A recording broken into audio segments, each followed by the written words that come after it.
Grâce aux réformes économiques entreprises par le Parti communiste chinois, la croissance de l'économie chinoise a battu tous les records mondiaux. Cette croissance a été soutenue par une forte augmentation des facteurs de production.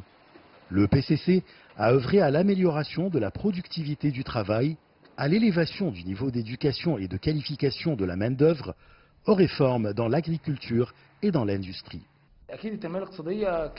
Le Parti communiste chinois a entrepris des réformes dans tous les secteurs. Il s'est intéressé notamment à la formation du citoyen chinois, à l'amélioration du système éducatif et à la formation d'une main-d'œuvre qualifiée. Les investissements ont été dirigés principalement vers les infrastructures, l'industrie et la technologie. Le changement dans la répartition de l'emploi au profit de l'industrie et des services a été la source d'importants gains de productivité du travail. L'initiative lancée par le président Xi Jinping, le secrétaire général du PCC, vise à créer un réseau d'infrastructures qui favorisera non seulement l'économie chinoise, mais aussi celle de tous les pays émergents. Ce méga-projet concerne plus de 60 pays. La Chine veut ainsi marquer son engagement dans la mondialisation sans frontières. Dans le cadre de ce projet, la Chine établit des routes, des ports et des projets d'infrastructures dans beaucoup de pays africains.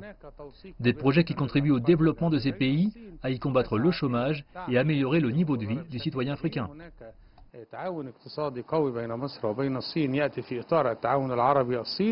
L'expérience chinoise adoptée par le Parti communiste chinois inspire les pays en développement, y compris les pays africains.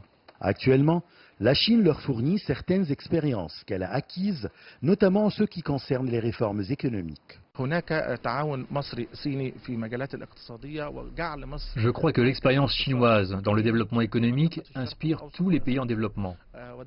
La politique économique chinoise à l'étranger repose sur le principe gagnant-gagnant, un principe qui a été tracé par le Parti communiste chinois. À titre d'exemple, l'établissement d'une zone économique chinoise en Égypte fait d'elle un centre économique régional au Moyen-Orient et en Afrique. Dans les pays africains, la Chine forme une main-d'œuvre qualifiée et y construit beaucoup d'infrastructures.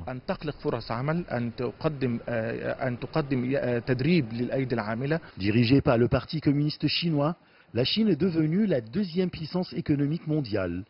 Le fort excédent commercial provoqué par les exportations industrielles a permis à la Chine de se constituer de grandes réserves de change.